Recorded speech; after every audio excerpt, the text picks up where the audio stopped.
Quando se fala em mitologia egípcia, o primeiro erro moderno é tratá-la como um conjunto fechado de histórias fixas, equivalentes a um livro sagrado único. No Egito Antigo, mito não era literatura para entretenimento nem doutrina universal. Mito era um instrumento funcional, usado para explicar fenômenos naturais, legitimar poder político, organizar rituais funerários e manter a ordem social. Por isso, não existe uma versão oficial única para quase nada. O que existe são camadas de versões, cada uma ligada a um lugar, a um templo, a um período histórico e a um interesse específico. Antes de começar, por favor, curta o vídeo, inscreva-se no canal e comente de qual cidade ou estado que você está assistindo esse vídeo documentário. Isso ajuda muito o canal a continuar crescendo. As principais narrativas mitológicas egípcias surgiram dentro dos templos, controladas por sacerdotes especializados. Esses sacerdotes não tinham como objetivo preservar uma verdade original, mas sim manter a eficácia do ritual. Se um mito funcionava para garantir proteção, fertilidade, legitimidade real ou estabilidade cósmica, ele era mantido, adaptado ou ampliado. Se deixava de funcionar, podia ser ajustado sem qualquer problema. A coerência absoluta nunca foi prioridade. A funcionalidade sempre foi. Cada grande centro religioso desenvolveu sua própria teologia. Heliópolis, Mênfis e Hermópolis não disputavam apenas devoção espiritual, mas também prestígio político, terras, doações e influência sobre o faraó. Por isso, cada cidade afirmava que seu deus local era o verdadeiro criador do universo. Essas versões não se anulavam entre si. Elas coexistiam, porque serviam a contextos diferentes. Um mesmo egípcio podia aceitar várias delas ao mesmo tempo, sem enxergar contradição. Outro ponto central é que o mito egípcio muda conforme o uso social.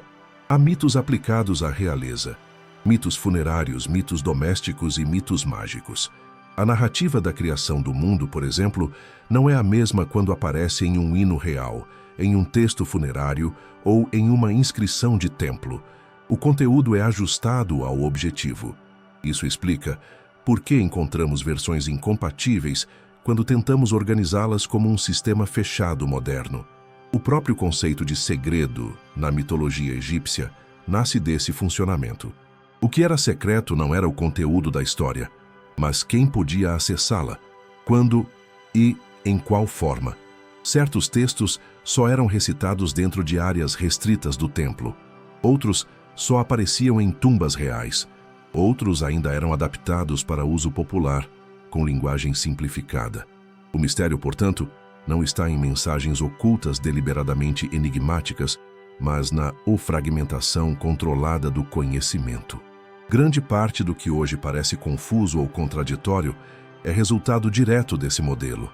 Os egípcios não viam problema em um deus ser criador em uma cidade e subordinado em outra. Não viam conflito em um mesmo deus ter múltiplas origens ou funções. A lógica era pragmática. Se o rito funcionava, o mito estava correto. Essa mentalidade explica por que a mitologia egípcia é extensa, mutável e resistente a qualquer tentativa de padronização. Entender isso desde o início é fundamental para não cair em alucinações modernas. Não existe um verdadeiro mito egípcio original perdido no tempo. O que existe é um sistema vivo, moldado por geografia, política, economia, morte, medo e poder. A partir desse ponto, todas as curiosidades, segredos e mistérios deixam de ser fantasia e passam a ser consequência direta do funcionamento real da civilização egípcia.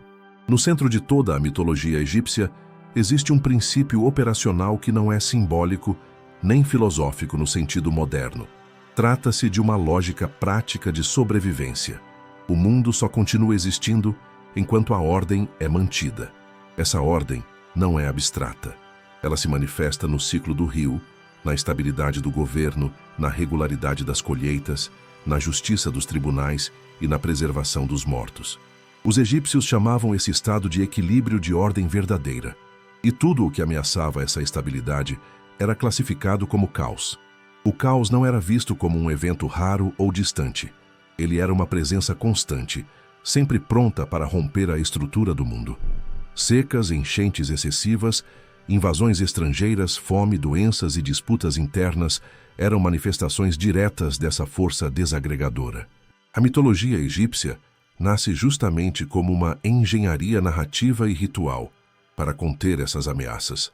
Cada mito existe porque responde a um risco real e concreto. Os deuses não são personagens morais no sentido moderno. Eles são funções especializadas dentro desse sistema. Alguns mantêm a ordem, outros testam seus limites, outros a restauram quando ela falha. O conflito entre ordem e caos não é resolvido de forma definitiva em nenhum mito. Ele precisa ser enfrentado diariamente por meio de rituais, oferendas, fórmulas e decisões políticas. A mitologia funciona como um manual contínuo de manutenção do mundo. O faraó ocupa uma posição central nesse mecanismo. Ele não governa apenas pessoas, mas o próprio equilíbrio do universo. Seu papel mitológico é impedir que o caos ultrapasse certos limites. Por isso, sua autoridade não se baseia apenas em força militar ou hereditariedade, mas na capacidade de encarnar a ordem. Quando o faraó falha, a mitologia explica crises políticas como falhas cósmicas, não como simples erros humanos. Essa lógica aparece repetidamente nos mitos de criação, nas narrativas de conflito entre deuses e nas descrições do além. A ordem precisa ser renovada o tempo todo. Não basta ter sido criada uma vez, ela se desgasta. Por isso, os rituais diários nos templos não eram simbólicos. Eles tinham a função explícita de reafirmar a estrutura do cosmos. A cada amanhecer, a cada ciclo solar, a cada estação do ano. O caos também não é apresentado como algo totalmente externo. Ele pode surgir de dentro do próprio sistema. Conflitos familiares entre deuses, disputas de sucessão, falhas de julgamento e até excessos de poder fazem parte do risco constante. Essa visão impede a existência de um mal absoluto único. O perigo maior é sempre o desequilíbrio, não a existência de um inimigo fixo. É por isso que a mitologia egípcia insiste tanto em rituais repetitivos, fórmulas fixas e gestos precisos. A repetição não é falta de criatividade, ela é uma estratégia contra o colapso. Repetir é estabilizar. Errar uma palavra, um gesto ou uma ordem ritual significava abrir brechas para o caos. Esse medo estrutural molda textos, imagens e cerimônias ao longo de milênios. Quando se observa esse sistema, muitos dos chamados mistérios da mitologia egípcia deixam de parecer enigmáticos. Eles passam a ser compreendidos como respostas práticas a um mundo instável, onde natureza, política e morte estavam permanentemente interligadas. A mitologia não foi criada para explicar o inexplicável, mas para controlar o que era perigosamente imprevisível. A criação em Heliópolis, o primeiro morro, a primeira luz e o nascimento do poder. A teologia desenvolvida em Heliópolis é uma das mais antigas e influentes do Egito Antigo, não porque tenha sido considerada mais verdadeira, mas porque se tornou extremamente útil para explicar tanto a origem do mundo quanto a legitimidade do poder real. Nessa versão, antes de qualquer coisa existir, havia apenas as águas primordiais, um estado indefinido, escuro e instável que representa o caos absoluto. Esse cenário não é simbólico. Ele reflete a experiência concreta dos egípcios com a inundação anual do rio, quando tudo desaparece sob a água e a paisagem perde forma. A criação começa quando um único elemento emerge desse caos aquático, o primeiro morro de terra seca. Esse detalhe não é poético. É uma observação direta da realidade do Vale do Rio, onde, após a cheia, os primeiros pontos de terra reaparecem e tornam possível a vida. O mito transforma esse fenômeno recorrente em um evento fundador do universo. Sobre esse morro surge o Deus Criador, que em Heliópolis recebe o nome de Atum. Ele não é criado por ninguém. Ele surge por si mesmo, o que estabelece desde o início a associação entre criação e autoridade absoluta. Atum cria o mundo não por batalha ou construção física, mas por um processo corporal direto. Ele gera os primeiros deuses a partir de si mesmo, estabelecendo uma linhagem divina que explica a multiplicação da realidade. Esse detalhe reforça a ideia de que toda a existência deriva de uma única fonte legítima. A criação não é caótica nem acidental. Ela segue uma sequência clara, organizada e hierárquica, exatamente como o modelo ideal de governo. A partir dessa primeira geração, o mundo começa a adquirir estrutura. Céu e terra são separados, o espaço habitável é definido e os ciclos naturais passam a funcionar. Cada etapa da criação corresponde a uma necessidade prática: luz para o dia, espaço para a vida, tempo para a agricultura. O mito não descreve detalhes desnecessários. Ele apresenta apenas o que é essencial para tornar o mundo funcional e previsível. Heliópolis também introduz um elemento crucial: o Criador envelhece. Atum, em algumas versões, torna-se frágil com o passar do tempo. Isso não diminui sua importância. Pelo contrário, cria a necessidade de sucessão. A ordem do mundo não pode depender eternamente de uma única entidade. Ela precisa ser transmitida. Esse detalhe é fundamental para a ideologia faraônica, pois oferece um modelo divino para a passagem legítima de poder entre gerações. Outro aspecto importante dessa teologia é que a criação não elimina o caos original. As águas primordiais continuam existindo ao redor do mundo ordenado. Isso significa que a criação não é definitiva. Ela está sempre cercada pela possibilidade de retorno ao estado inicial. O papel dos deuses, do faraó e dos rituais é impedir que isso aconteça.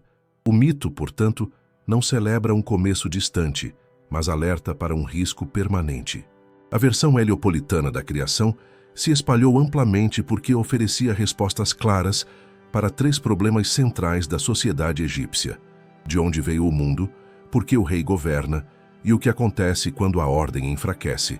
Sua força não está no mistério, mas na capacidade de transformar fenômenos naturais e políticos em uma narrativa única, coerente e operacional, que podia ser aplicada diariamente na religião, no governo e na vida comum. A criação em Mênfis, PTA, a palavra que constrói e o mito como tecnologia de capital. A teologia desenvolvida em Mênfis surge em um contexto diferente do de Heliópolis. Mênfis não era apenas um centro religioso, mas um núcleo administrativo e político fundamental do Egito Antigo. Isso se reflete diretamente na forma como a criação do mundo é explicada. Aqui, o Criador não age por geração corporal nem por emergência espontânea da matéria. O Deus Ptah cria o mundo por pensamento organizado e palavra pronunciada, estabelecendo um modelo que espelha a própria lógica do governo, da escrita e da administração estatal. Segundo essa teologia, tudo o que existe foi primeiro concebido no coração de Ptah e depois trazido à existência por meio da fala. O coração, para os egípcios, não era apenas um órgão físico, mas o centro do raciocínio, da intenção e da decisão. A língua, por sua vez, era o instrumento que transformava a intenção em ação concreta. Essa sequência reproduz exatamente o funcionamento da burocracia egípcia: planejar, registrar, ordenar e executar. Esse modelo de criação eleva o ato de governar, escrever e comandar à condição de processo divino. O mundo existe porque alguém pensou corretamente e falou corretamente. Isso reforça a autoridade dos escribas, arquitetos, sacerdotes e administradores ligados ao templo de Ptah. Não é coincidência que Mênfis fosse um centro de artesãos especializados, construtores e responsáveis por grandes projetos estatais. O mito legitima a cidade como o lugar onde a ordem é projetada antes de ser executada. Diferente da criação heliopolitana, que enfatiza genealogia e sucessão, a versão mênfita enfatiza controle intelectual. O caos não é combatido por força física ou linhagem divina, mas por organização precisa. Pensar errado ou falar errado não é apenas um erro humano, mas uma ameaça cósmica. Essa ideia explica a obsessão egípcia por fórmulas corretas, títulos exatos e palavras fixas nos rituais. Outro ponto fundamental é que Ptah não elimina os outros deuses. Ele os cria como funções já pensadas e nomeadas. Isso permite que essa teologia incorpore divindades de outros centros sem conflito direto. Elas passam a existir porque foram concebidas e verbalizadas pelo Criador Supremo de Mênfis. É um modelo extremamente eficiente de absorção religiosa, que evita disputas abertas e fortalece o prestígio local. Esse mito também resolve um problema prático da religião egípcia, como justificar mudanças sem destruir a tradição.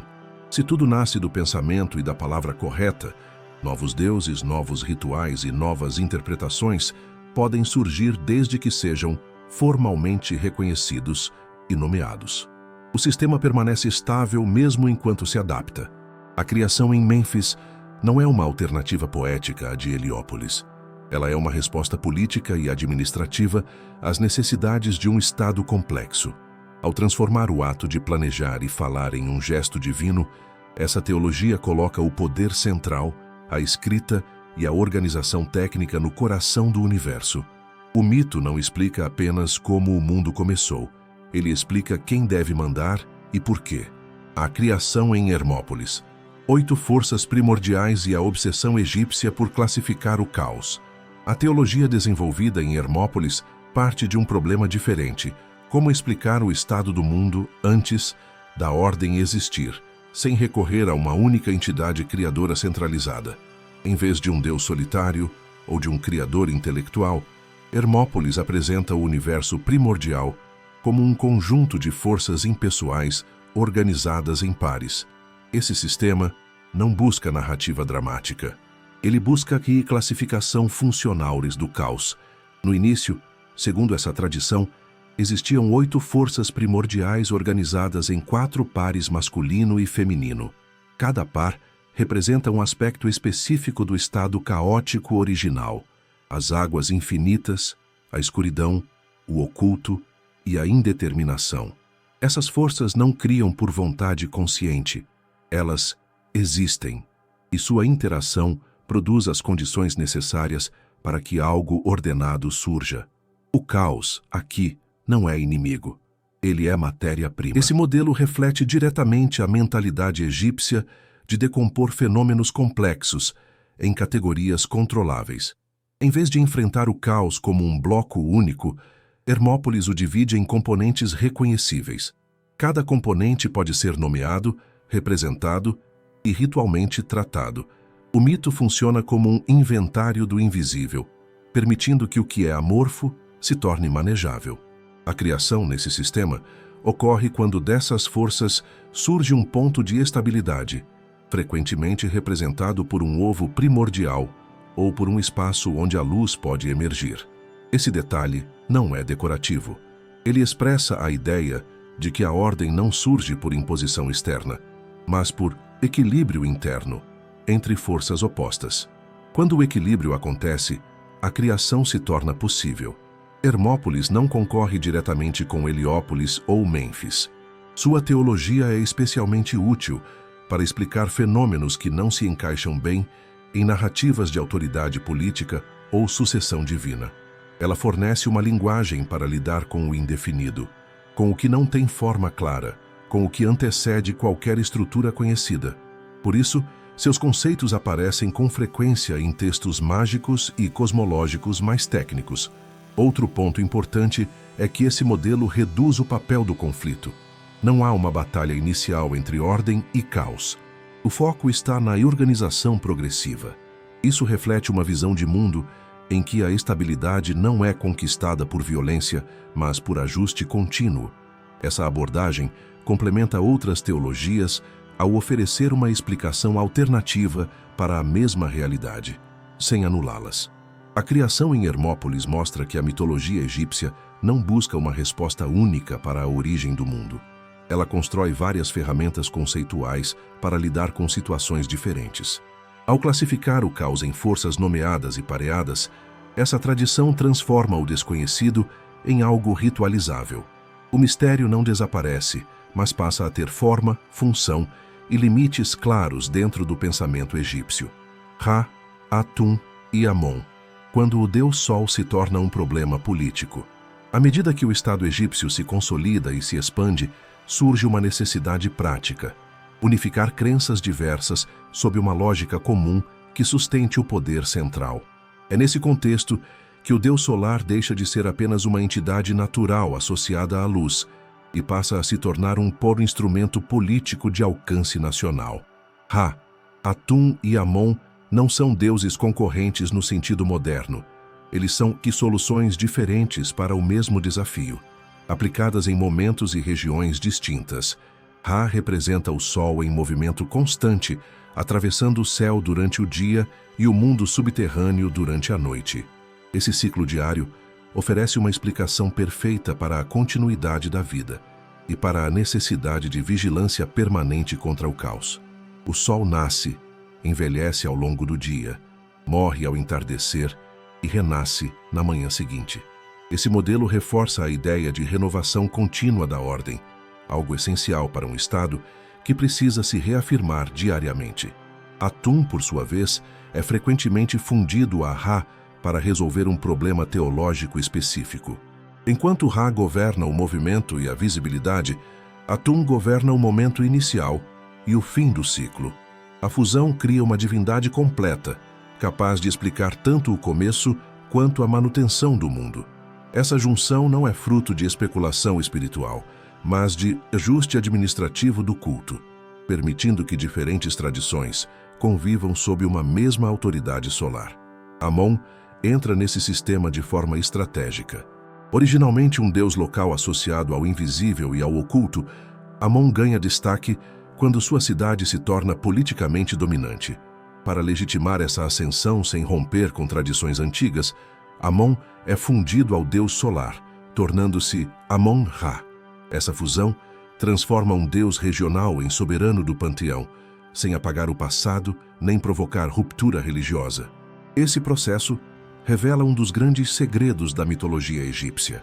Os deuses mudam de posição conforme o bom equilíbrio de poder entre cidades e templos. A teologia acompanha a política.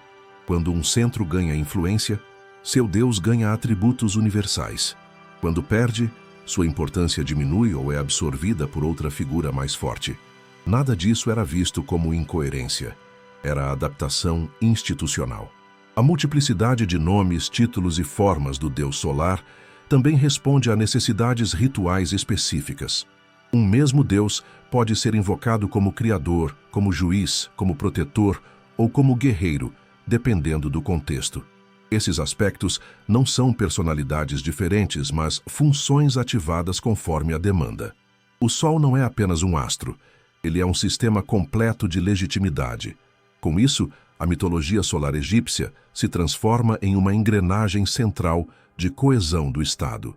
Ao associar o faraó ao deus solar, o governo se torna parte do funcionamento do universo. Questionar a autoridade real passa a ser equivalente a ameaçar o próprio ciclo da vida.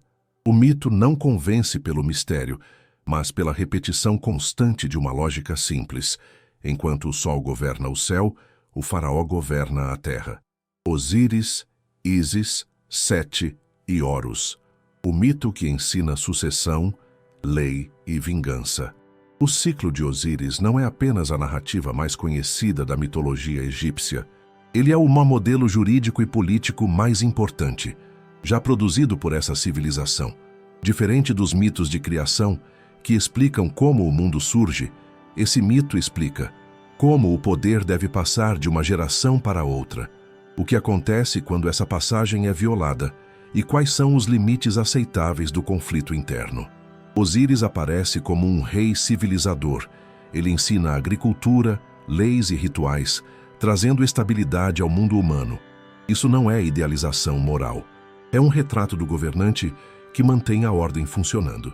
Sua morte pelas mãos de Sete não representa apenas um assassinato, mas uma ruptura da sucessão legítima.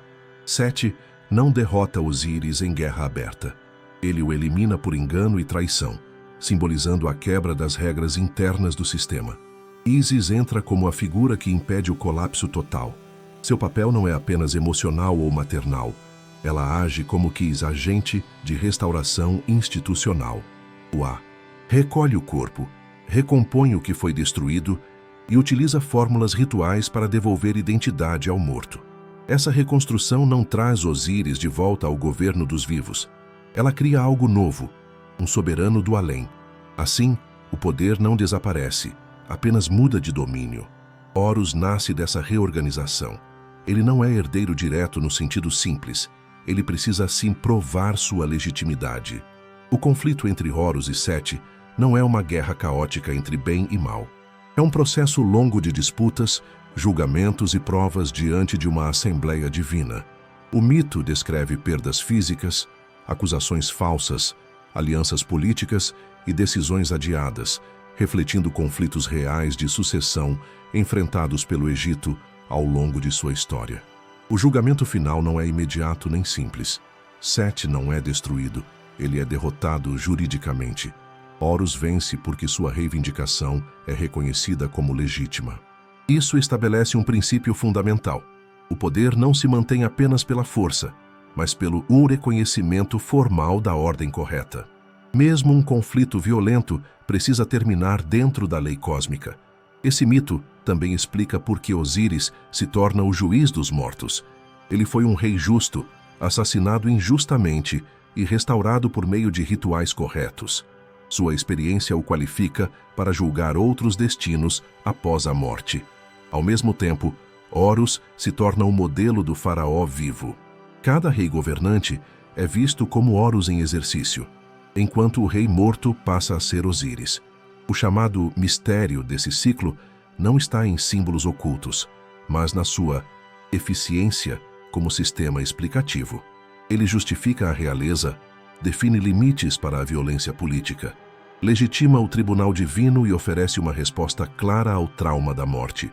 É por isso que essa narrativa atravessa séculos praticamente intacta. Não porque era bonita, mas porque funcionava como fundamento legal, religioso e social ao mesmo tempo. O Tribunal dos Mortos, a pesagem do coração e o medo real de fraudar o cosmos. O julgamento dos mortos na mitologia egípcia não é uma metáfora moral abstrata, nem uma cena simbólica criada para consolar vivos. Ele funciona como uma extensão direta do sistema jurídico do mundo dos vivos. O além egípcio não é um espaço de improviso espiritual. É um ambiente administrado, regulado e fiscalizado, onde cada etapa segue regras rígidas e consequências definitivas. No centro desse processo está a pesagem do coração. O coração não representa a emoção no sentido moderno. Ele é o local da memória, da intenção e da responsabilidade individual. Diferente de outras partes do corpo, o coração não é retirado durante a mumificação, porque ele precisa estar presente para o julgamento. Sem coração, não há identidade jurídica. Sem identidade, não há destino possível no além. A balança não mede sentimentos vagos. Ela compara o peso do coração com o peso da pena da ordem verdadeira. Essa pena não simboliza perfeição moral abstrata. Ela representa conformidade com o funcionamento do mundo. Roubar, mentir, quebrar juramentos, abusar de poder ou causar desequilíbrio social são vistos como atos que literalmente tornam o coração pesado. O julgamento não analisa intenções subjetivas, mas ações concretas acumuladas ao longo da vida. O tribunal não é composto por um único juiz. Ele reúne uma assembleia de divindades que atuam como testemunhas especializadas. Cada uma representa um aspecto da ordem social ou natural. O morto precisa declarar publicamente uma lista de ações que não cometeu. Essa declaração não é confissão emocional. É um registro formal de conduta, semelhante a um depoimento jurídico. Declarar falsamente é inútil, pois o coração registra tudo. Se o coração falha na pesagem, não há punição eterna nem tortura contínua. Há aniquilação. A criatura devoradora destrói o coração, encerrando definitivamente a existência daquele indivíduo. Esse detalhe é fundamental. O maior medo egípcio não é sofrer após a morte, mas deixar de existir, perder nome, memória e continuidade. A mitologia reflete esse medo com precisão cirúrgica. Para tentar garantir um resultado favorável, os egípcios recorrem a amuletos, fórmulas e inscrições colocadas no corpo e na tumba. Isso não significa que acreditavam ser possível enganar o sistema livremente. Esses recursos funcionam como garantias processuais, não como trapaça aberta. Eles auxiliam o morto a se apresentar corretamente, a lembrar fórmulas e a se manter íntegro durante o processo. O próprio fato de existir um tribunal estruturado mostra que o além egípcio é regido por responsabilidade individual. A posição social não garante salvação automática. Reis, nobres e funcionários precisam passar pelo mesmo procedimento básico. O mito reforça a ideia de que a ordem deve ser mantida tanto na vida quanto após a morte, sem exceções arbitrárias. O chamado mistério da pesagem do coração desaparece quando se entende seu objetivo real. Ele não foi criado para assustar nem para consolar.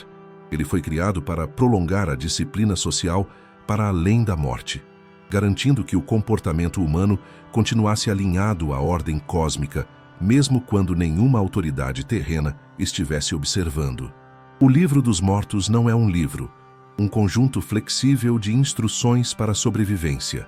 O chamado Livro dos Mortos não é um volume fechado, padronizado ou sagrado no sentido moderno. Essa ideia é uma construção posterior, criada por estudiosos ao reunir textos funerários que, no Egito Antigo, nunca circularam como uma obra única. O que existia eram conjuntos de fórmulas, hinos, encantamentos e instruções práticas selecionadas conforme a necessidade, o status social e os recursos do morto e de sua família. Cada exemplar era essencialmente personalizado. Os textos podiam variar em quantidade, ordem, redação e ilustração. Não havia um índice obrigatório nem uma sequência fixa. O objetivo não era ensinar uma doutrina, mas fornecer ferramentas operacionais para enfrentar riscos específicos do além. Algumas fórmulas protegiam contra perigos durante a viagem, outras garantiam acesso a portões. Outras ainda asseguravam reconhecimento diante de juízes e guardiões. A seleção desses textos dependia diretamente de fatores econômicos. Produzir papiro, contratar escribas especializados e ilustradores era caro. Quanto maior o investimento, maior o número de fórmulas incluídas. Isso cria uma diferença clara entre versões simples, destinadas a funcionários modestos, e versões extensas, preparadas para membros da elite. O mito não apaga desigualdades sociais. Ele as reflete com precisão. Outro ponto importante é que esses textos não eram considerados eficazes apenas por estarem escritos. Eles precisavam ser corretamente executados. Use a leitura ritual, a colocação adequada no corpo, a associação com amuletos específicos e a pronúncia exata das palavras eram partes inseparáveis do processo. Um texto mal copiado ou mal posicionado podia perder sua função. Por isso, erros de escrita eram levados a sério. O conteúdo do Livro dos Mortos também muda ao longo do tempo. Fórmulas surgem, desaparecem ou são reformuladas conforme novas preocupações religiosas e sociais aparecem. Isso mostra que o além não era visto como um espaço fixo, mas como um ambiente que exigia atualizações constantes. A mitologia acompanha essas mudanças sem resistência, desde que a função principal seja mantida. Muitos dos chamados segredos desses textos são apenas instruções técnicas mal interpretadas. Indicações de portas, guardiões, nomes e caminhos não são códigos místicos indecifráveis, são mapas simbólicos usados para orientar o morto em um território ritualizado. Quando retirados de seu contexto funcional, parecem enigmáticos. Dentro do sistema egípcio, eram ferramentas claras. Compreender que o Livro dos Mortos é um conjunto aberto de recursos, e não uma escritura única, desmonta grande parte das fantasias modernas. Ele não promete iluminação espiritual, nem redenção universal. Ele oferece procedimentos. Sua importância não está no mistério, mas na tentativa sistemática de reduzir o risco da morte por meio de organização, preparação e repetição correta. O segredo dos nomes. Por que nomear é controlar a existência? Na mitologia egípcia, o nome não é um rótulo. Ele é um componente ativo da existência. Conhecer o nome verdadeiro de alguém, humano ou divino, Significa ter acesso direto à sua identidade, à sua função e à sua continuidade após a morte. Por isso, o nome é tratado como algo que precisa ser protegido, repetido, inscrito e preservado. Perder o nome é perder a própria possibilidade de existir. Essa lógica aparece de forma concreta nos rituais funerários. O morto precisa ter seu nome escrito corretamente em tumbas, estátuas, sarcófagos e objetos rituais.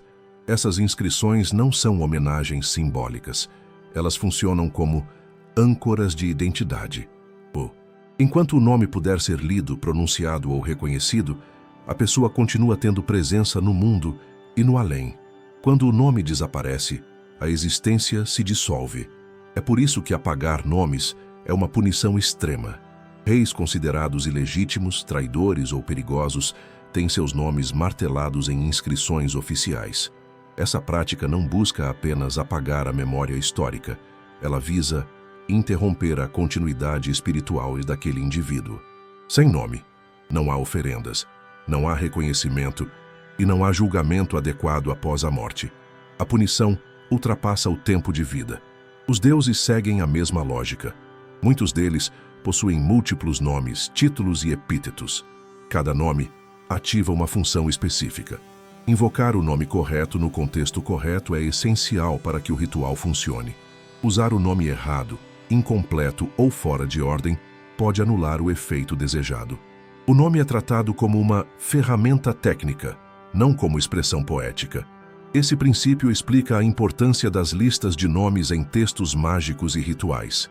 Nomear inimigos, forças hostis ou perigos do além não é um ato de curiosidade. É um método de limitação e controle.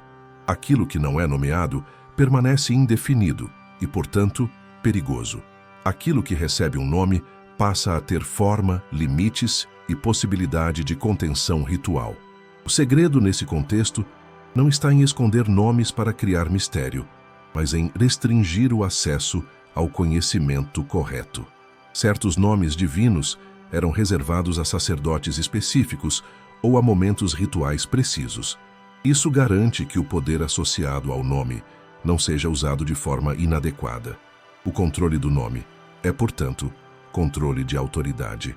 Quando se entende essa lógica, muitos episódios da mitologia egípcia ganham clareza.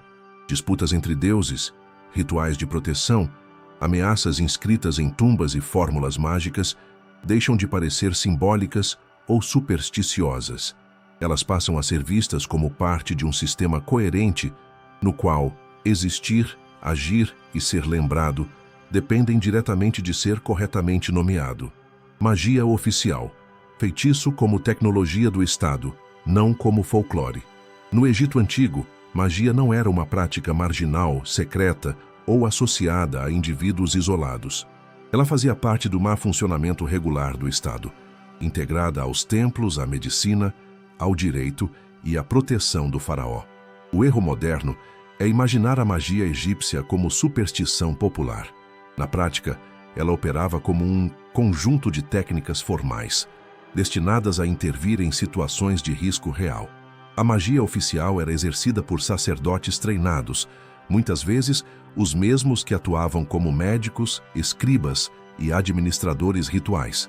Esses especialistas dominavam fórmulas fixas, gestos específicos, objetos consagrados e sequências de ações que precisavam ser executadas corretamente. A eficácia não dependia de crença pessoal, mas de precisão ritual. Errar uma palavra, um nome ou um gesto podia comprometer todo o processo. Grande parte da magia egípcia tinha função preventiva. Amuletos protegiam contra doenças, acidentes, mordidas de animais, complicações no parto e ataques espirituais. Textos mágicos eram usados para reforçar tratamentos médicos, não como alternativa, mas como complemento. A doença era entendida como um desequilíbrio que podia ter causa física, espiritual ou ambas. Tratar apenas um aspecto era considerado insuficiente. O Estado também utilizava magia em larga escala. Rituais diários nos templos tinham como objetivo proteger o país inteiro contra o caos. O faraó era alvo constante de encantamentos protetores, pois sua integridade estava diretamente ligada à estabilidade do mundo. Magia, nesse contexto, é uma ferramenta de segurança nacional. Ela protege fronteiras invisíveis, assim como o exército protege fronteiras físicas. Existia, porém, uma linha clara entre magia legítima e magia condenada. A magia autorizada é aquela que reforça a ordem. A magia proibida é aquela que tenta manipulá-la para benefício pessoal, causando desequilíbrio. Textos judiciais mostram acusações de uso indevido de encantamentos, especialmente em conspirações políticas. O problema não era usar magia, mas usá-la fora do controle institucional. Os objetos mágicos seguem a mesma lógica funcional. Estátuas, facas rituais, varinhas e amuletos não são símbolos decorativos. Cada forma, material e inscrição possui uma função específica. Um objeto mal fabricado ou mal consagrado perde seu valor. A magia não tolera improviso. Ela exige padronização e repetição exata. Compreender a magia egípcia como tecnologia estatal desmonta a ideia de mistério esotérico inacessível. Ela não era um saber oculto destinado a poucos iluminados, mas um conjunto de procedimentos técnicos, controlados por especialistas a serviço da ordem. O segredo não estava no sobrenatural, mas no domínio correto das regras que mantinham o mundo funcionando. Deuses com cabeça de animal, função não fantasia.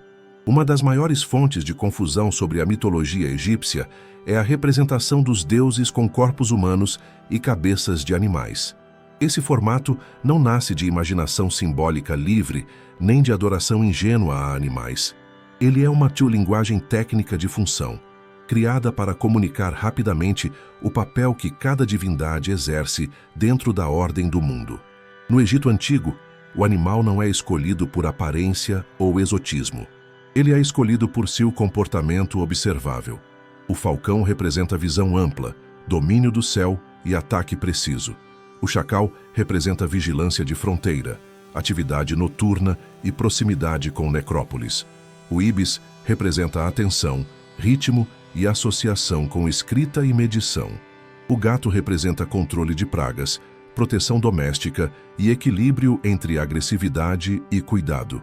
Cada escolha é baseada em observação prática da natureza. Ao colocar uma cabeça animal em um corpo humano, a mitologia não está dizendo que o Deus é metade bicho. Ela está dizendo que aquela função divina opera com a eficiência daquele animal, mas com consciência, intenção e autoridade humanas. O corpo humano indica racionalidade e governo.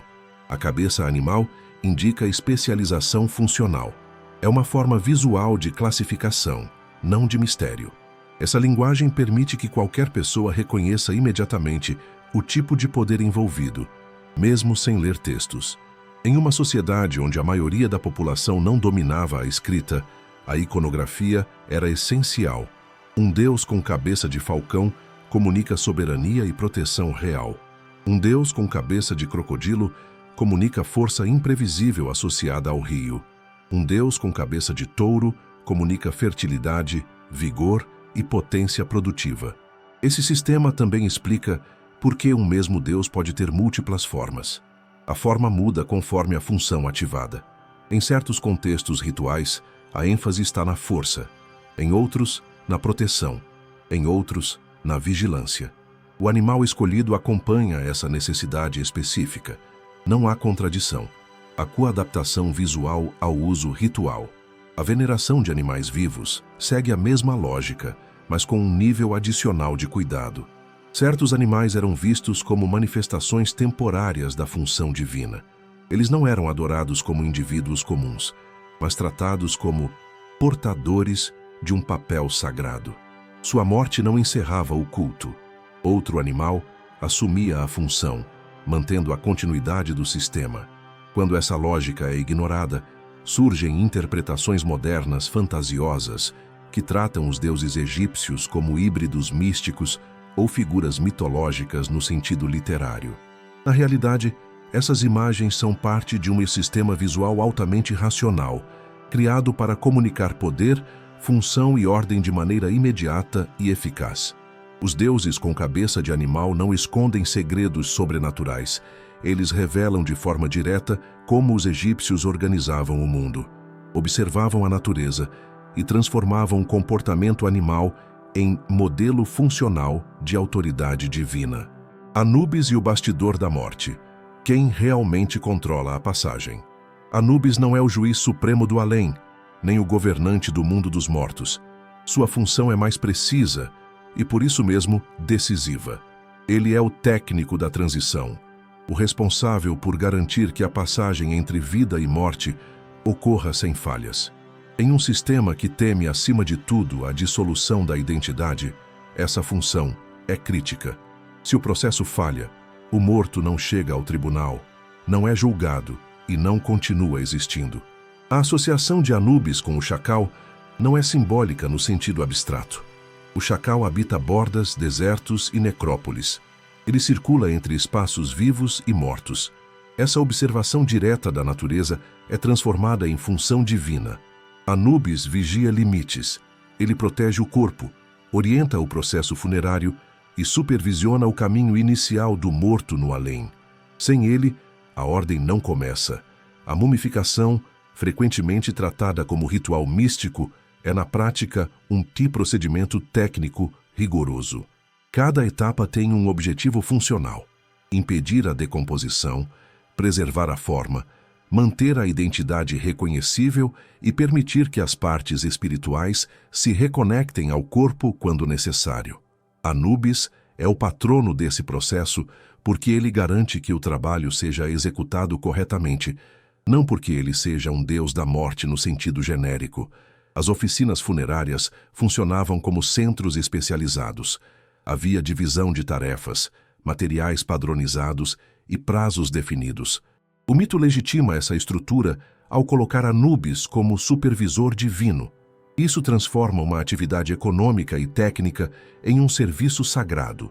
O resultado é uma cadeia organizada que envolve trabalhadores, sacerdotes, escribas e familiares, todos operando dentro de regras claras. Anubis também aparece no julgamento dos mortos, mas não como juiz. Ele ajusta a balança, conduz o morto, verifica procedimentos. Sua presença reforça a ideia de que o tribunal funciona corretamente. Ele é o seu garantidor do processo, não do veredito. Essa distinção é fundamental para entender o sistema egípcio, que separa a execução técnica de decisão final. O prestígio de Anubis diminui quando Osíris assume o papel de soberano do além, mas sua função nunca desaparece. Isso mostra como a mitologia egípcia preserva funções essenciais, mesmo quando hierarquias mudam. A morte continua exigindo técnica, vigilância e precisão. Sem isso, toda a estrutura colapsa. O mistério em torno de Anubis surge quando ele é tratado como figura sombria ou assustadora. Na lógica egípcia, ele não ameaça, ele protege o processo mais frágil de todos. Seu papel revela que, para os egípcios, a morte não era um salto no desconhecido, mas uma operação delicada que exigia controle absoluto desde o primeiro momento. Kabai Akaga. Por que o ser humano egípcio não é uma unidade simples? A mitologia egípcia parte de uma premissa prática. O ser humano não é um bloco único e indivisível. Ele é um conjunto de componentes que precisam continuar funcionando em conjunto após a morte. Essa divisão não é especulação abstrata. Ela responde a um problema concreto: como garantir que a identidade sobreviva quando o corpo deixa de funcionar biologicamente. Tráqueas é o componente vital ligado à energia e à subsistência. Ele precisa ser alimentado continuamente, mesmo após a morte. É por isso que oferendas de comida, bebida e imagens de sustento são colocadas em tumbas. Essas oferendas não são simbólicas. Elas mantêm o Ka ativo. Sem esse abastecimento, continuidade não existe. A tumba funciona como ponto de fornecimento permanente. O Sinarba é o componente móvel e identificável da pessoa. Ele mantém aparência, personalidade e capacidade de deslocamento. Diferente do Ka, o Ba precisa circular. Ele sai da tumba, observa o mundo, participa de rituais e retorna. Essa mobilidade explica por que o corpo precisa estar preservado e reconhecível. O Ba precisa o ter para onde voltar. Se não reconhece o corpo, a ligação se rompe. O Ak não nasce automaticamente.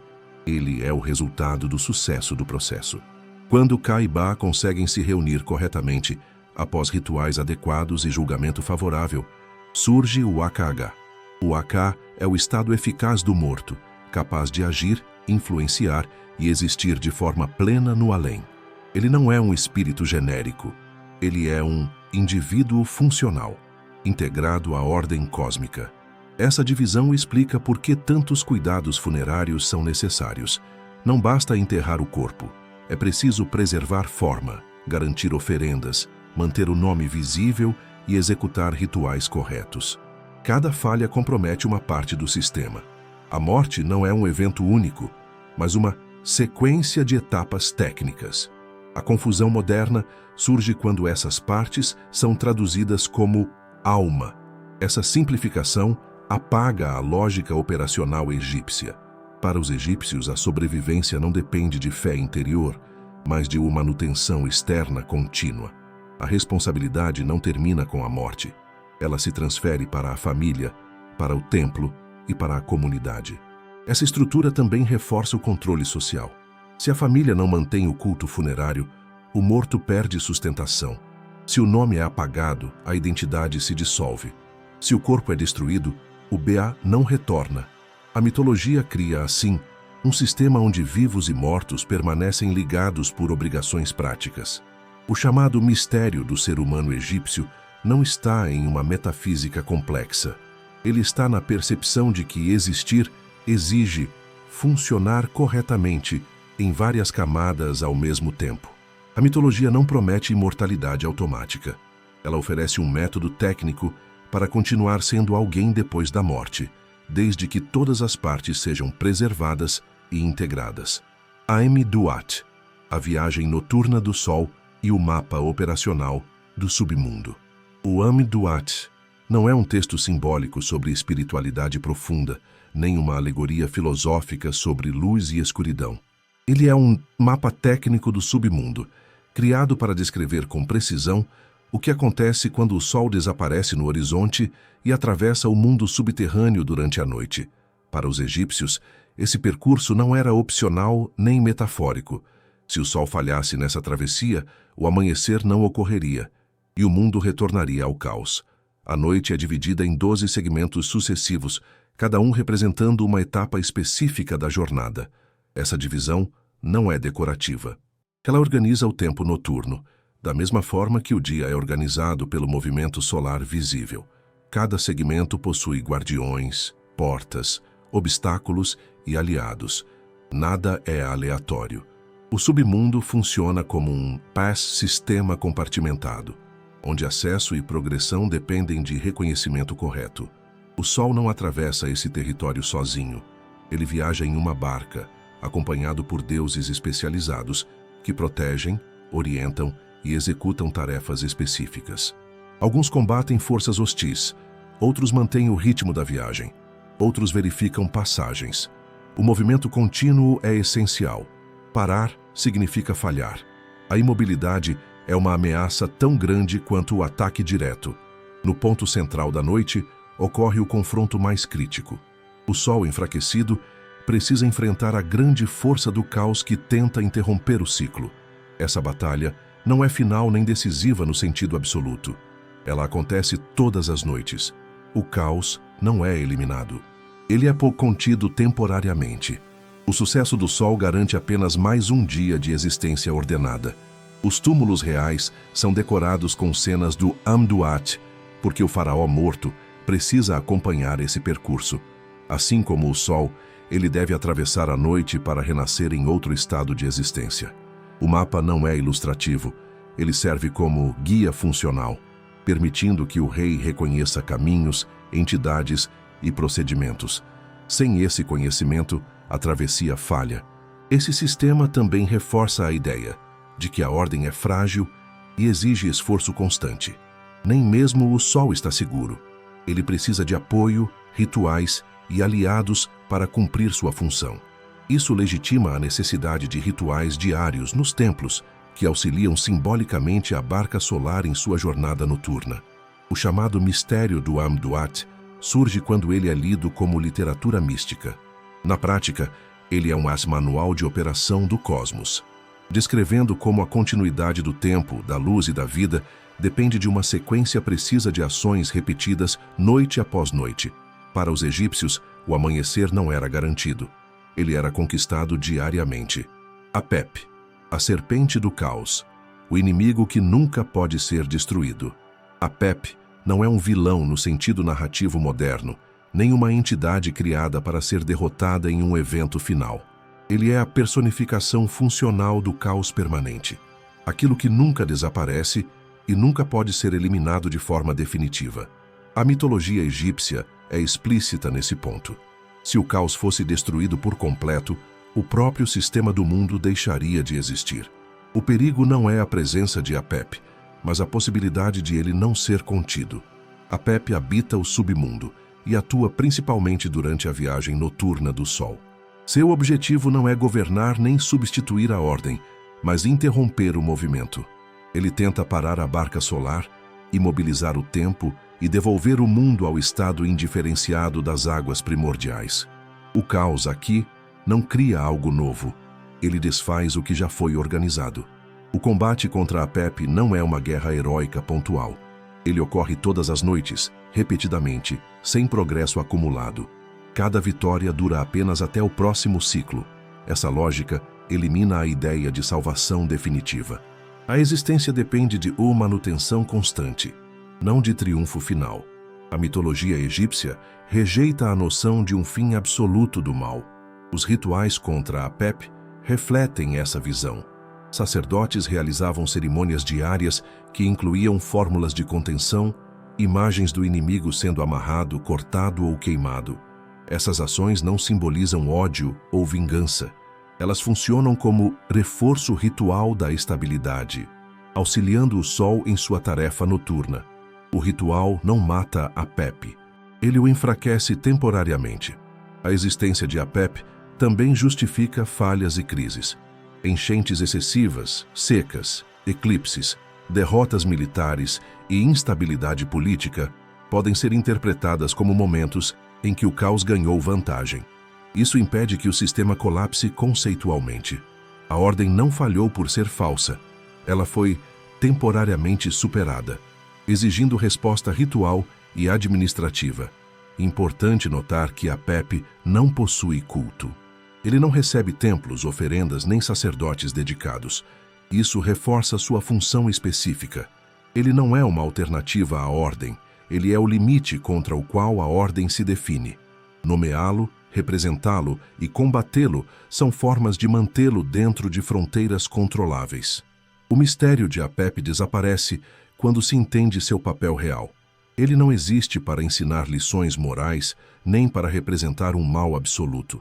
Ele existe para lembrar que o mundo egípcio não é estável por natureza.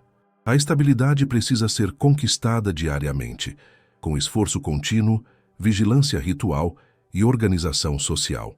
Apep nunca vence para sempre, mas também nunca desaparece. Essa tensão constante é o motor invisível de toda a mitologia egípcia. Sekhmet e Hathor, a destruição como ferramenta de controle. Sekhmet não é um erro da criação nem um excesso de imaginação religiosa. Ela é a materialização da violência necessária para restaurar a ordem, quando outros mecanismos falham. Representada como leoa, Sekhmet incorpora força, agressividade e capacidade de aniquilação rápida. Sua função não é governar nem proteger no sentido cotidiano, mas punir, corrigir e eliminar desequilíbrios extremos. O mito em que a humanidade conspira contra o deus solar e Sekhmet é enviada para exterminá-la não é alegoria moral. Ele explica um princípio fundamental. Quando a ordem é ameaçada de forma coletiva, a resposta também pode ser coletiva e devastadora. Sekhmet cumpre sua função com eficiência total, a ponto de quase destruir tudo. Isso revela um medo real do excesso de punição. A violência necessária pode ultrapassar o limite funcional. É nesse ponto que surge Hathor. Hathor não é o oposto de Sekhmet, mas sua fase de contenção. Quando Sekhmet precisa ser interrompida, ela é acalmada, enganada e transformada. O mito descreve bebida misturada a pigmentos que simulam sangue, levando Sekhmet à embriaguez e à cessação da matança. O detalhe não é folclore.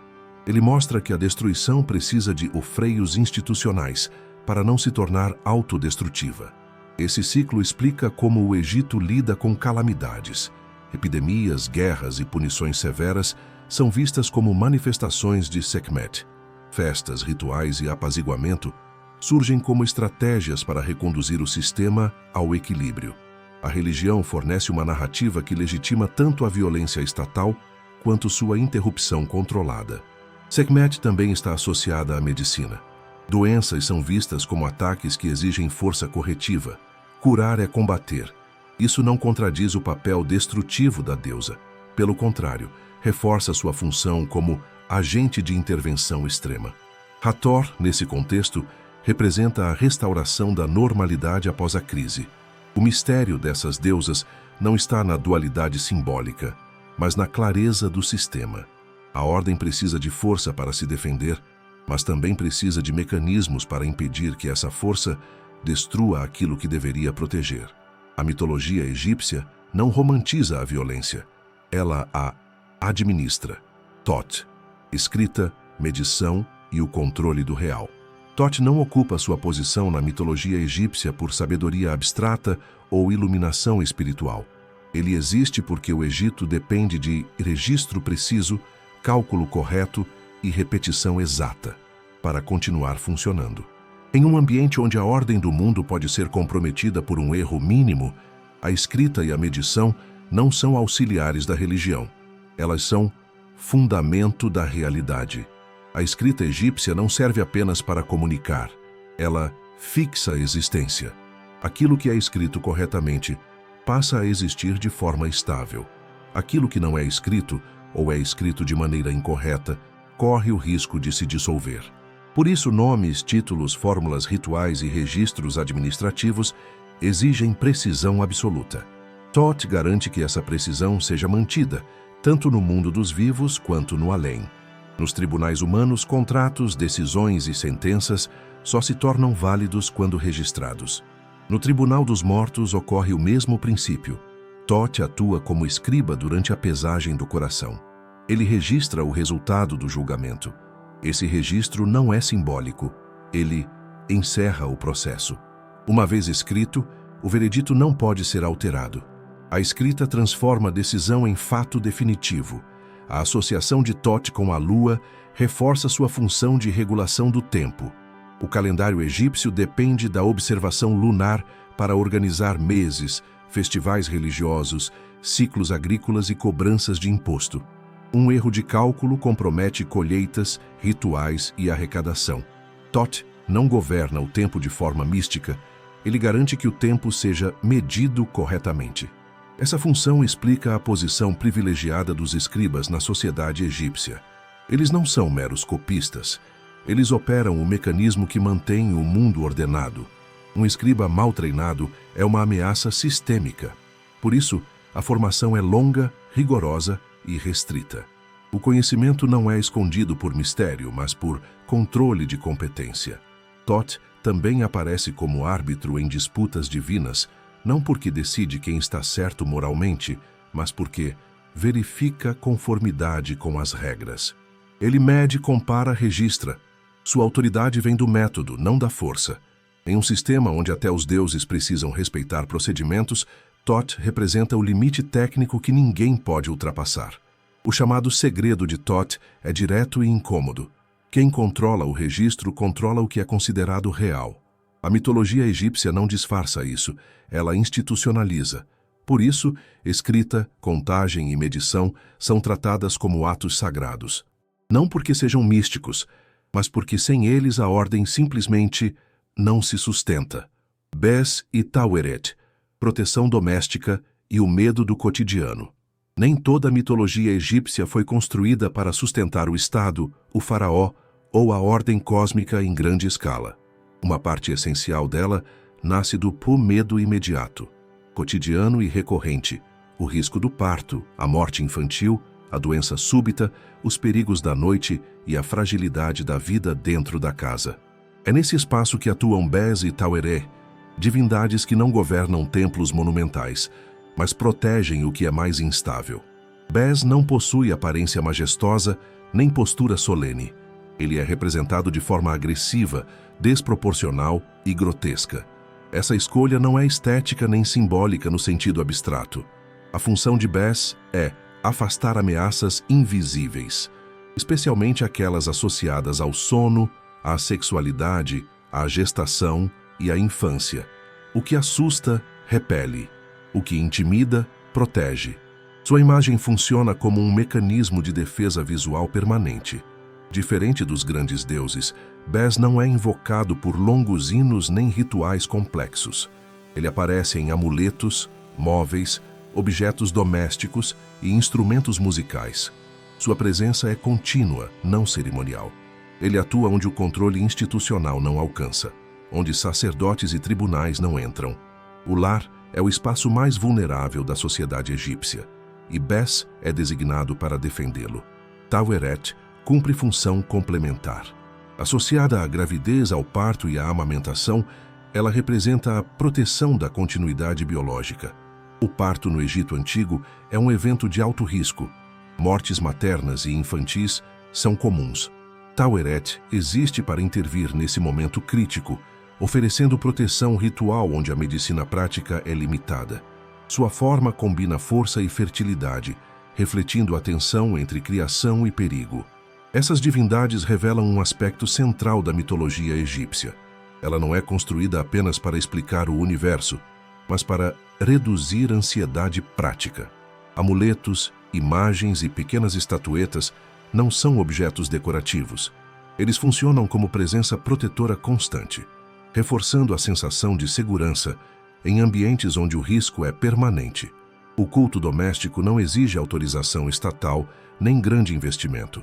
Ele é acessível, repetitivo e pragmático.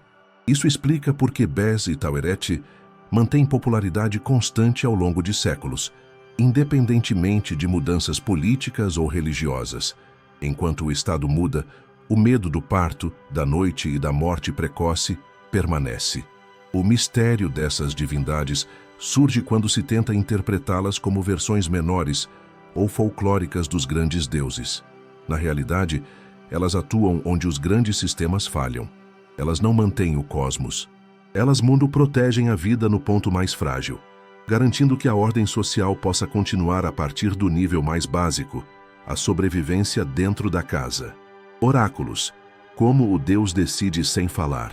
Os oráculos egípcios não funcionam como profecias longas, visões estáticas ou discursos enigmáticos.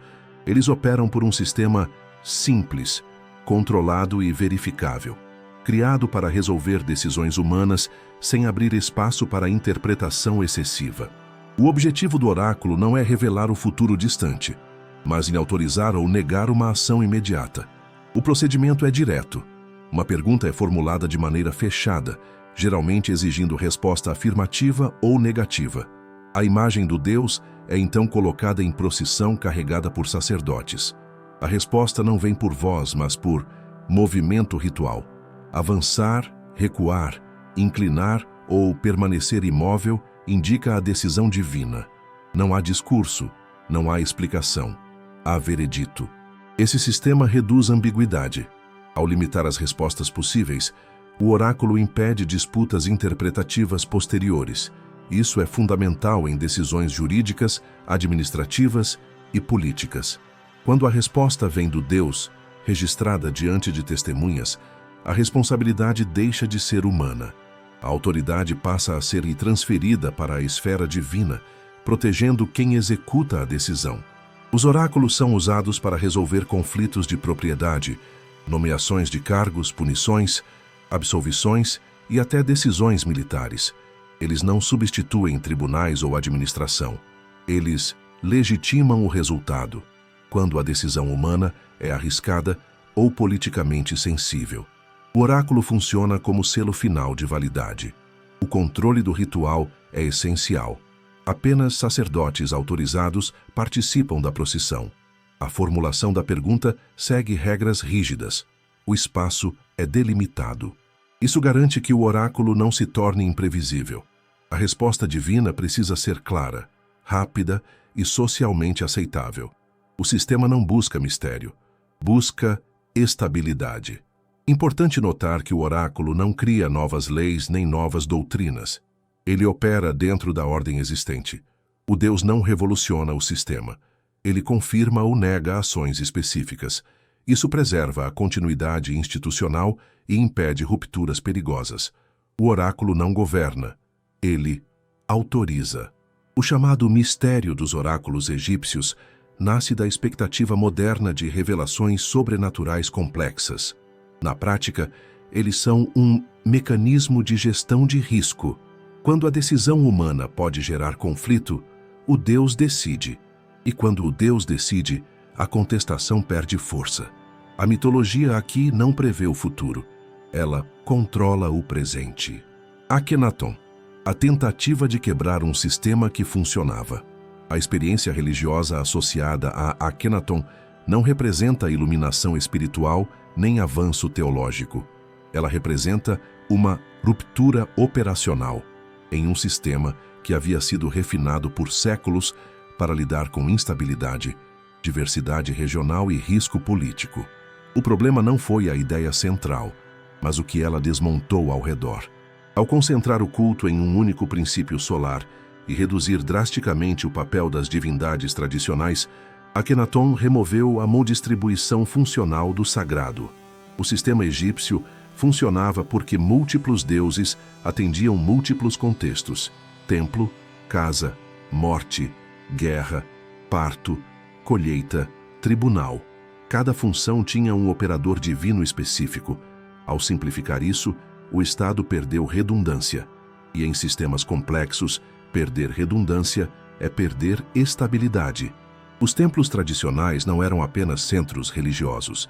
Eles controlavam terras, estoques, oficinas, escribas e redes de redistribuição.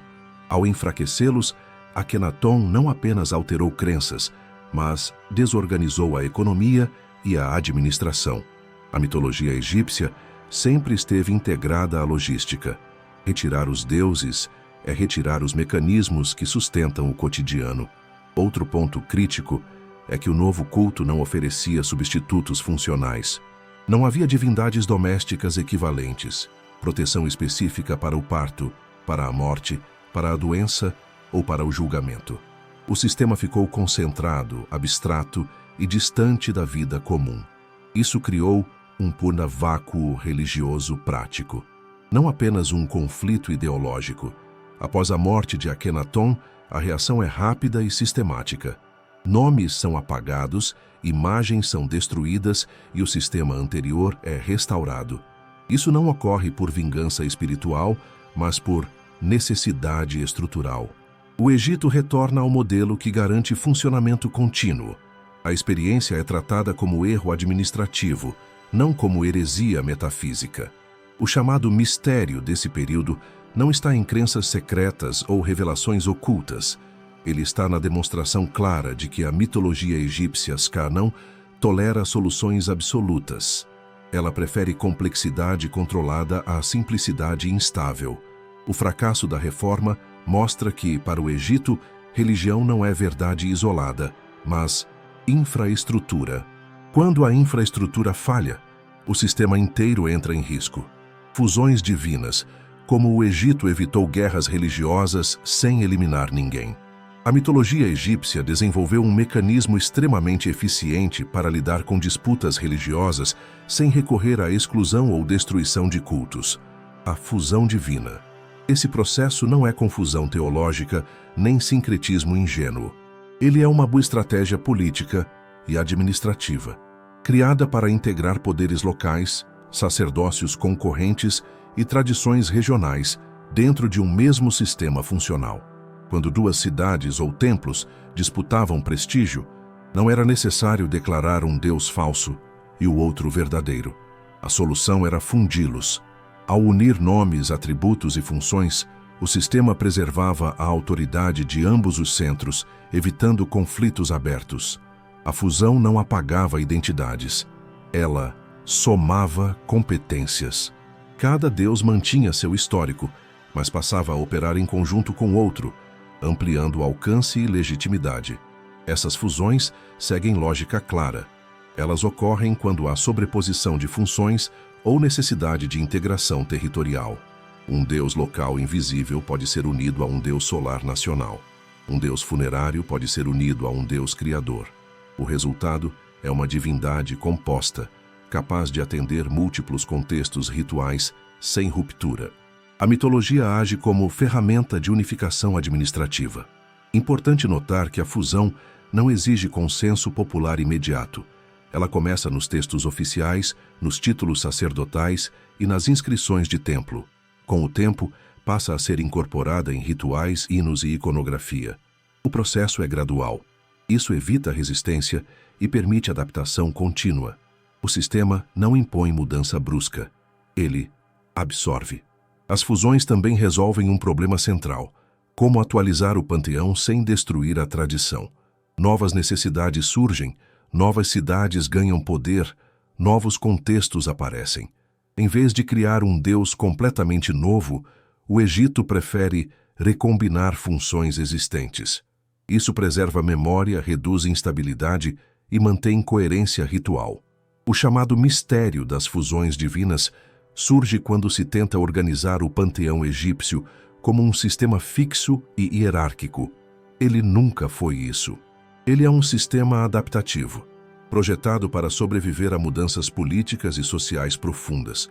As fusões não confundem, elas estabilizam. Ao longo de séculos, esse mecanismo permitiu que o Egito integrasse regiões, evitasse guerras religiosas internas e mantivesse continuidade simbólica, mesmo diante de transformações radicais. Não há segredo oculto. Há engenharia institucional aplicada ao sagrado. Templos, máquinas de manutenção do cosmos. Os templos egípcios não funcionam como espaços de devoção emocional, nem como locais de reunião comunitária. Eles operam como centros técnicos, projetados para executar diariamente os procedimentos que mantêm a ordem do mundo ativa. Cada templo é uma máquina ritual. Se ela para, a estabilidade cósmica entra em risco. O Deus do templo não é uma ideia abstrata. Ele é tratado como uma presença física, que precisa ser acordada, lavada, vestida, alimentada e protegida todos os dias. Esses atos não são encenações simbólicas. Eles reproduzem em escala controlada as ações necessárias para manter a ordem universal. Cuidar do Deus é cuidar do funcionamento do cosmos. A rotina é rígida. Sacerdotes entram em horários específicos, seguindo regras de pureza, silêncio e sequência de ações. A imagem divina é despertada, ungida, vestida com roupas rituais e apresentada a oferendas. Cada gesto precisa ser executado corretamente. A repetição garante estabilidade. A improvisação é vista como risco. Os templos também concentram recursos materiais. Terras agrícolas, armazéns, oficinas, rebanhos e trabalhadores pertencem ao Deus. Essa estrutura econômica não é secundária. Ela sustenta a máquina ritual. Sem produção, não há oferenda. Sem oferenda, o Deus não atua. Sem atuação divina, a ordem enfraquece. Religião e economia são indissociáveis. O acesso ao interior do templo é restrito. A maior parte da população nunca vê a imagem do Deus. Isso não é exclusão arbitrária, é controle operacional. Quanto menos pessoas interferem, menor o risco de erro. A presença divina é protegida para preservar sua eficácia, não para criar mistério deliberado. Os grandes festivais, quando a imagem sai do templo, são exceções calculadas. Eles renovam a legitimidade do sistema, mas não substituem a rotina diária. O funcionamento real do templo acontece fora do olhar público, repetido de forma quase industrial. O sagrado aqui é método. O chamado mistério dos templos egípcios surge quando se ignora sua função prática. Eles não existem para inspirar fé interior. Eles existem para executar manutenção constante em um mundo considerado instável por natureza. Quando vistos dessa forma, deixam de parecer enigmáticos e passam a ser compreendidos como o coração técnico da mitologia egípcia. Festas sagradas, quando o Deus sai do controle para reafirmar o controle. As festas religiosas egípcias não são momentos de suspensão da ordem.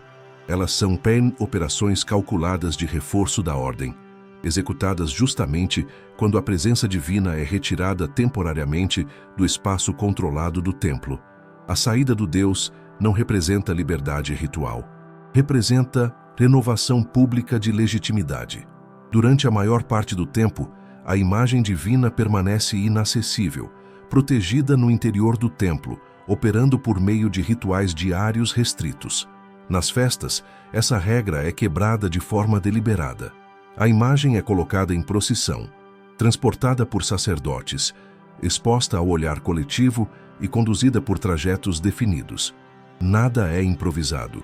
O percurso, o tempo, as paradas e os gestos são rigorosamente programados. O objetivo principal não é entretenimento nem devoção espontânea, é reafirmação de presença. Ao ver o Deus, o povo confirma que a ordem continua ativa, que o vínculo entre templo, cidade e cosmos permanece intacto. A visibilidade substitui o discurso. O Deus não explica, ele se mostra. Isso é suficiente para renovar confiança no sistema. Essas festas também cumprem função política. Autoridades civis e religiosas participam do ritual, exibindo alinhamento público com o poder divino. A presença do faraó ou de seus representantes reforça a associação entre governo e ordem cósmica. O evento transforma crença em experiência coletiva controlada, reduzindo tensões sociais e reafirmando hierarquias. Outro aspecto central é o calendário. As festas não acontecem ao acaso. Elas são sincronizadas com ciclos agrícolas, enchentes do rio, colheitas e transições sazonais. Isso conecta o ritual à sobrevivência material. Celebrar não é abstração, é gestão do tempo e do risco. A festa marca a passagem, estabiliza a expectativa e organiza a vida social. Importante notar que o acesso popular é temporário. A imagem retorna ao templo, o controle é restabelecido e a rotina se impõe novamente. A exceção reforça a regra. Ao permitir o contato limitado, o sistema evita ruptura e mantém autoridade. O povo vê o Deus, mas não o controla. Isso preserva a eficácia ritual. O mistério das festas egípcias não está na emoção coletiva nem na suposta irracionalidade da celebração. Ele está no fato de que o sistema sabe quando relaxar sem perder controle. A mitologia egípcia entende que ordem absoluta sem válvula de liberação gera instabilidade. A festa existe para liberar tensão sem quebrar a engrenagem. Maldições. De túmulo. Texto como dissuasão, não como magia automática. As chamadas maldições de túmulo não foram criadas para produzir terror sobrenatural imediato, nem para punir automaticamente qualquer intruso. Elas funcionam como instrumentos de dissuasão jurídica e ritual, projetados para proteger propriedade funerária em um contexto onde o saque era comum, recorrente e economicamente motivado. Esses textos aparecem inscritos em paredes, estelas e entradas de tumbas, formulados de maneira direta. Eles listam punições possíveis para quem violar o espaço funerário, frequentemente associadas à perda de status no além, à interrupção de oferendas, à condenação no tribunal dos mortos ou à exclusão da ordem. A ameaça não é vaga, ela é administrativa e existencial. O alvo não é o corpo do saqueador, mas sua continuidade após a morte. Importante entender que essas fórmulas não pressupõem execução automática. Elas dependem do funcionamento normal do sistema: julgamento, registro, reconhecimento do nome e manutenção ritual. A eficácia da maldição está em ativar o medo racional, de consequências conhecidas e aceitas socialmente. Quem acredita no sistema entende o risco. Quem não acredita ainda enfrenta a pressão social e jurídica associada ao ato. As maldições também cumprem função legal. Em um mundo com fiscalização limitada, o texto inscrito atua como aviso permanente. Ele estabelece claramente que o túmulo é propriedade protegida e que sua violação é um crime contra a ordem. O texto substitui a presença contínua de guardas. Ele transforma a tumba em espaço regulado, mesmo na ausência de autoridade física. Outro ponto essencial é que essas fórmulas variam conforme o status do morto. Reis e altos oficiais utilizam linguagem mais elaborada e punições mais amplas, envolvendo deuses específicos e consequências cósmicas. Túmulos modestos recorrem a ameaças mais diretas e simples. Isso mostra que a maldição é ajustada ao alcance social de quem a emite. O imaginário moderno transformou essas inscrições em histórias de vingança sobrenatural imediata. Essa leitura ignora o contexto real. O objetivo não é criar espetáculo, é reduzir a probabilidade de violação. Quando vistas corretamente, as maldições são extensões textuais do sistema jurídico e religioso, não exceções misteriosas a ele. O mistério se dissolve quando se entende a função. As maldições de túmulo não são feitiços independentes do sistema. Elas só fazem sentido dentro da lógica da ordem egípcia, onde nome, julgamento, registro e continuidade são mais importantes do que punição física instantânea. Elas não prometem horror, elas prometem exclusão. Pirâmides, poder, texto e organização, não segredo oculto. As pirâmides não foram concebidas como enigmas, máquinas místicas ou códigos deixados para o futuro. Elas são a coexpressão máxima da capacidade de organização do Estado egípcio, construída para comunicar estabilidade, continuidade e autoridade em uma escala impossível de ignorar. O erro moderno é procurar segredos escondidos onde o objetivo sempre foi exibir controle absoluto. A forma piramidal não é escolhida por simbolismo abstrato e isolado. Ela é funcional, é estável, durável e visível a grandes distâncias. Em um território plano, a pirâmide domina a paisagem e fixa o poder do rei no espaço.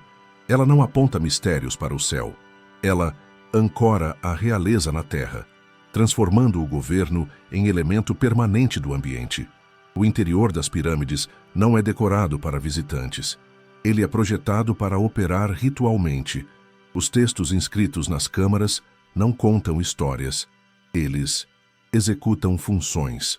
São fórmulas que garantem ao rei acesso ao além, proteção contra perigos específicos e integração com o ciclo solar. Esses textos não são simbólicos. Eles são procedimentos escritos destinados a funcionar sem plateia. A construção das pirâmides também desmonta o mito de escravidão em massa ou tecnologia perdida. Elas exigem planejamento logístico extremo, mobilização de trabalhadores em períodos específicos do ano, controle de alimentos, ferramentas, transporte de pedra, coordenação de equipes e supervisão técnica constante. Isso revela um Estado capaz de administrar tempo, recursos e pessoas em larga escala. A mitologia entra para legitimar esse esforço. O rei não constrói apenas para si. Ele constrói porque sua permanência após a morte garante a continuidade da ordem. A pirâmide não é túmulo isolado. Ela é fina infraestrutura cósmica, conectada a templos, calçadas rituais, armazéns e pessoal permanente. Tudo funciona em conjunto. O chamado mistério das pirâmides surge quando se ignora sua função política e administrativa. Nada nelas foi feito para ser escondido. Pelo contrário, elas foram feitas para não poderem ser ignoradas. Seu tamanho, forma e localização comunicam uma mensagem simples e direta. O Estado é capaz, o rei permanece e a ordem continua. Quando analisadas dentro do sistema egípcio, as pirâmides deixam de ser enigma. Elas se tornam o que sempre foram, monumentos de poder organizado, sustentados por mito, texto, trabalho e logística, não por segredos sobrenaturais. O Nilo como divindade operacional. Religião, calendário e economia em um único sistema. O Nilo não é sagrado no Egito Antigo por admiração poética da natureza. Ele é sagrado porque sem ele não existe Estado, não existe colheita, não existe templo e não existe mitologia. Toda a estrutura religiosa egípcia nasce da necessidade prática de compreender, prever e administrar o comportamento do rio. A mitologia não decora esse processo, ela o organiza. A cheia anual do Nilo é o evento central do calendário egípcio. Ela determina quando plantar, quando colher, quando trabalhar em grandes obras e quando redistribuir alimentos. A irregularidade dessa cheia representa risco existencial. Pouca água gera fome. Água em excesso destrói campos e vilas. O mito surge como ferramenta para estabilizar a expectativa, diante de um fenômeno que não pode ser controlado fisicamente. Api, a personificação do Nilo, não é um deus distante ou hierárquico. Ele não governa o panteão. Ele alimenta o sistema. Sua iconografia enfatiza a abundância, fertilidade e continuidade. O culto a Hapi não busca revelação espiritual, busca regularidade. O ritual não pede milagre, ele pede repetição confiável do ciclo. A religião entra como mecanismo de gestão. O calendário religioso acompanha as fases do rio. Festas, oferendas e rituais são sincronizados com a subida, o pico e a retração das águas. Isso transforma um fenômeno natural imprevisível em processo socialmente organizado. Mesmo quando a cheia falha, o sistema ritual oferece explicação e resposta, evitando o colapso imediato da ordem. A economia do templo depende diretamente do Nilo. Armazéns estocam grãos após boas colheitas. Esses estoques alimentam sacerdotes, trabalhadores e populações em períodos difíceis. O mito legitima essa redistribuição. O grão não pertence apenas ao homem. Ele pertence ao Deus. Isso permite centralização e controle sem resistência aberta. O imposto também é regulado pelo ciclo do rio. Medir terras após a inundação, recalcular áreas cultiváveis e redefinir obrigações fiscais exige escrita, contagem e autoridade. A mitologia fornece o enquadramento que torna esse processo aceitável. Cobrar imposto não é exploração. É restabelecer a ordem após o caos das águas. O chamado mistério do Nilo na mitologia egípcia não está em segredos ocultos ou rituais enigmáticos. Ele está no fato de que a religião egípcia é, em grande parte, uma engenharia de sobrevivência ambiental. O rio não é apenas fonte de vida. Ele é o eixo em torno do qual mito, economia, política e calendário se alinham para impedir que a civilização colapse a cada ano. Deuses estrangeiros. Como o Egito absorve sem perder controle. O contato com povos externos nunca foi exceção na história egípcia. Rotas comerciais, guerras, migrações e domínios temporários colocaram o Egito em contato constante com crenças estrangeiras. A mitologia egípcia não reage a isso com rejeição automática, nem com assimilação caótica. Ela responde com absorção controlada, um método que preserva a ordem interna enquanto incorpora o que é funcional. Quando uma divindade estrangeira entra no Egito, ela não substitui imediatamente deuses locais. Primeiro, ela é redefinida. Seus atributos são comparados aos deuses já existentes. Se exerce função semelhante, é associada a um deus egípcio. Se atua em um domínio pouco explorado, pode ganhar espaço próprio. Em ambos os casos, a integração ocorre sem ruptura do sistema. Esse processo impede conflitos religiosos internos. Em vez de declarar uma crença falsa, o Egito prefere reclassificá-la. A divindade estrangeira passa a operar dentro das regras egípcias. Recebe iconografia local, nomes traduzidos, rituais adaptados e limites claros. O que não se encaixa é descartado. O que se encaixa é domesticado. A aceitação nunca é neutra. Ela costuma refletir interesses políticos e militares. Deuses associados à guerra, proteção ou fronteira ganham destaque em períodos de conflito. Deuses ligados à fertilidade, comércio ou cura ganham espaço em contextos de troca econômica. A mitologia reage ao ambiente externo como um sistema estratégico, não como tradição passiva.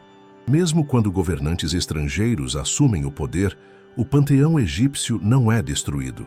O novo governante precisa se inserir nele para governar. Isso mostra que a mitologia funciona como filtro de legitimidade. Quem não se submete à ordem religiosa não governa por muito tempo.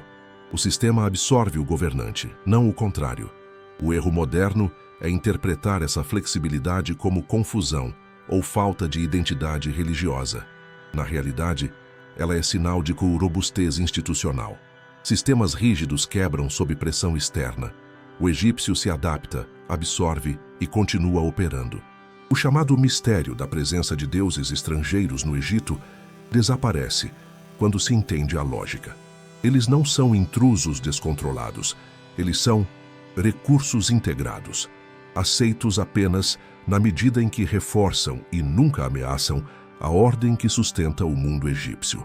A arte egípcia não é fotografia, a gramática visual que cria falso mistério. Grande parte dos mistérios atribuídos à mitologia egípcia nasce de uma leitura errada das imagens. A arte egípcia não foi criada para representar cenas reais como elas aconteceram, nem para expressar emoção individual, perspectiva natural ou movimento espontâneo. Ela é uma linguagem técnica, com regras rígidas, cuja função é comunicar hierarquia, função e permanência. Cada elemento visual segue convenções fixas. Tamanho indica importância, não distância. Posição indica status, não ação momentânea. Postura indica função ritual, não movimento físico. Um Deus maior que um rei não significa proximidade, mas superioridade funcional. Um personagem de perfil com olhos frontais não é erro de técnica. É padrão necessário para tornar a figura reconhecível e completa. Essa gramática visual permite que uma imagem funcione ritualmente por tempo indefinido. A imagem não registra um instante. Ela fixa um estado permanente. O faraó, oferecendo aos deuses, não está realizando uma ação específica naquele dia. Ele está oferecendo sempre. A cena não descreve um evento. Ela executa uma função contínua. Quando cenas mitológicas são lidas como narrativa literal, surgem falsas interpretações. Combates entre deuses parecem batalhas físicas. Transformações parecem metamorfoses fantásticas. Na realidade, essas imagens representam relações de função watai, não acontecimentos cronológicos. O conflito visual indica oposição estrutural, não guerra histórica. O mesmo vale para imagens funerárias. O morto aparece jovem, saudável e ativo, não porque essa seja sua aparência real, mas porque essa é a condição necessária para existir no além. A imagem não documenta o passado, ela garante o futuro. Se o corpo envelhecido fosse retratado, a função ritual falharia. Essa lógica também explica a repetição extrema. A repetição não é falta de criatividade, é estabilização do sentido.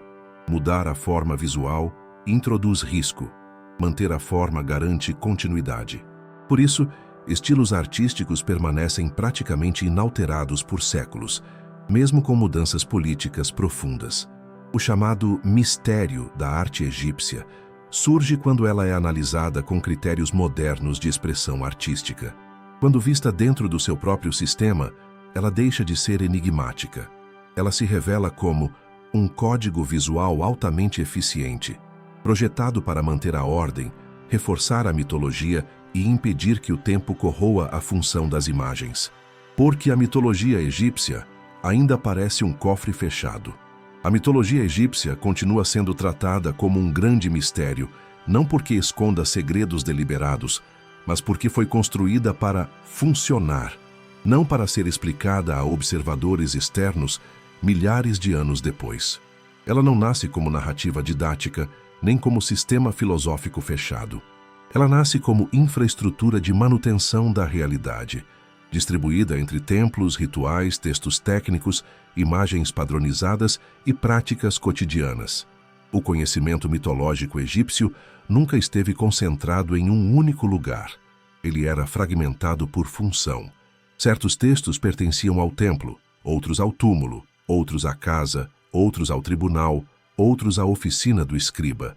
Cada fragmento fazia sentido apenas dentro do contexto onde era usado. Quando esses fragmentos são retirados de seu ambiente original e reunidos artificialmente, surge a impressão de contradição, lacuna e segredo. Outro fator decisivo é que o sistema não foi feito para curiosos.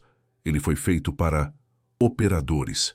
Sacerdotes, escribas, artesãos funerários e administradores não precisavam de explicações filosóficas. Eles precisavam saber o que fazer, quando fazer e como fazer corretamente. O mito existe para orientar a ação, não para satisfazer questionamento abstrato. Fora da prática, ele parece enigmático. A obsessão moderna por mensagens ocultas, códigos secretos e significados perdidos nasce da expectativa errada de que toda mitologia deve conter revelações metafísicas profundas. A egípcia não promete iluminação interior, ela promete continuidade funcional. Onde o sistema cumpre seu papel, não há mistério para quem vive dentro dele. A longevidade dessa mitologia não se explica por simbolismo sofisticado, mas por eficiência. Durante milênios, ela sustentou um Estado, organizou economia, legitimou poder, regulou morte, administrou medo e reduziu risco social. Poucos sistemas simbólicos conseguiram operar por tanto tempo com tão poucas alterações estruturais. Quando observada de fora, sem o contexto operacional, a mitologia egípcia parece um cofre fechado. Quando observada por dentro, ela se revela como um manual disperso, escrito em pedra, imagem, ritual e rotina. Nada ali foi feito para ser secreto. Foi feito para mim não falhar. O verdadeiro erro moderno não é não entender os deuses egípcios. É esperar que eles expliquem algo além daquilo para o qual foram criados. A mitologia egípcia não responde às perguntas de quem busca sentido abstrato. Ela responde às necessidades de quem precisa manter o mundo funcionando todos os dias, apesar do caos, da morte e do tempo. Se você chegou até aqui, por favor, deixe o like, se inscreva no canal e comente algum tema histórico que você gostaria de ver por aqui. Sua ideia pode se transformar em vídeo. Bom descanso e até o próximo vídeo.